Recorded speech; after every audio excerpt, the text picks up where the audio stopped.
Sri Iran Karade demand for inquiry into the financial irregularities by Karnataka government. Please. धन्यवाद उपसभापति महोदय।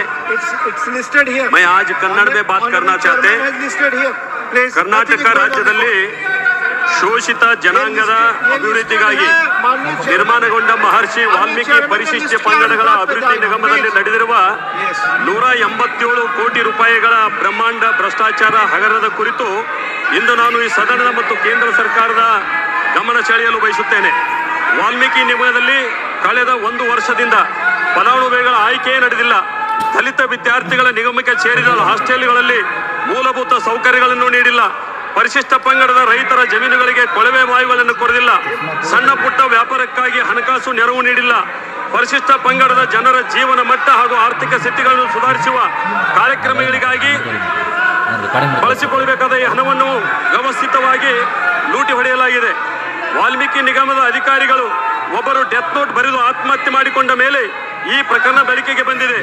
ಪರಿಶಿಷ್ಟ ಪಂಗಡದ ಕಲ್ಯಾಣ ಇಲಾಖೆ ಸಚಿವರು ಈಗಾಗಲೇ ರಾಜೀನಾಮೆ ಸಲ್ಲಿಸಿದ್ದಾರೆ, ಅವರನ್ನು ಇಡಿ ಬಂಧನಕ್ಕೆ ಒಳಪಡಿಸಿದೆ। ಜಾರಿ ನಿರ್ದೇಶನಾಲಯದ ಅಧಿಕಾರಿಗಳು 20 ಕಡೆ ದಾಳಿ ನಡೆಸಿದ್ದು ಕರ್ನಾಟಕ, ತೆಲಂಗಾಣ, ಆಂಧ್ರ ಪ್ರದೇಶ ಸೇರಿದಂತೆ ಹಲವಾರು ರಾಜ್ಯಗಳ ಸುಮಾರು 270 ಬೇನಾಮಿ ಖಾತೆಗಳಲ್ಲಿ ಹಣ ವರ್ಗಾವಣೆ ಮಾಡಲಾಗಿದೆ।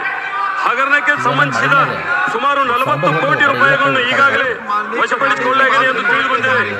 ಅಲ್ಪಸಂಖ್ಯಾತರ, ಹಿಂದುಳಿದ ಹಾಗೂ ದಲಿತರ ನಿಜವಾದ ರಕ್ಷಕರು ನಾವೇ ಎಂದು ಹೇಳುತ್ತಾ ಭಾರತದ ಸಂವಿಧಾನ ಅಪಾಯದಲ್ಲಿದೆ ಮತ್ತು ಮೀಸಲಾತಿಯನ್ನು ರದ್ದುಗೊಳಿಸುವುದಕ್ಕೊಂದು ಸುಳ್ಳು ವದಂತಿಗಳನ್ನು ಹರಡಿ ಅಧಿಕಾರಕ್ಕೆ ಬಂದವರು ಅದೇ ದಲಿತರ, ಪರಿಶಿಷ್ಟ ಪಂಗಡದವರ ಉದ್ಧಾರಕ್ಕಾಗಿ ಮೀಸಲಿಟ್ಟ ಹಣವನ್ನು ತನ್ನ ಪಕ್ಷದ ಲೋಕಸಭಾ ಅಭ್ಯರ್ಥಿಗಳ ಗೆಲುವಿಗಾಗಿ ಬಳಸಿಕೊಂಡಿದೆ ಎಂಬ ಸುದ್ದಿ ಅಹಿಂದ ವರ್ಗಕ್ಕೆ ಬಗೆದ ವಿಶ್ವಾಸ ದ್ರೋಹವಾಗಿದೆ। ನ್ಯಾಯಸಮ್ಮತ ತನಿಖೆ ನಡೆಸುವ ಇಡಿ ಅಧಿಕಾರಿಗಳ ಮೇಲೆ ಬೆದರಿಕೆ ಪ್ರಕರಣ ದಾಖಲಿಸಿ ರಾಜಕೀಯ ಕೆಸರೆಚ್ಚರದ ಮೂಲಕ ಪ್ರಕರಣವನ್ನು ಮುಚ್ಚಿ ಹಾಕುವ ಹುನ್ನಾರ ನಡೆಯುತ್ತಿದೆ। ದಲಿತರ ದುಡ್ಡಿಗೆ ಕೈ ಹಾಕಿ ಹಗಲು ಧರಣಿ ಮಾಡಿರುವ ಈ ಪ್ರಕರಣವನ್ನು ಸಿಬಿಐ ಮೂಲಕ ತನಿಖೆಗೊಳಪಡಿಸಿ ತಪ್ಪಿತಸ್ಥರಿಗೆ ಕಠಿಣ ಶಿಕ್ಷೆಯಾಗಬೇಕು। ಈ ಮೂಲಕ ಪರಿಶಿಷ್ಟ ಪಂಗಡದ ಜನರಿಗೆ ಆಗಿರುವ ಅನ್ಯಾಯಕ್ಕೆ ನ್ಯಾಯ ಒದಗಿಸಬೇಕಾಗಿ ಮಾನ್ಯರಲ್ಲಿ ತಮ್ಮನ್ನು ಕೇಳಿಕೊಳ್ತೇನೆ।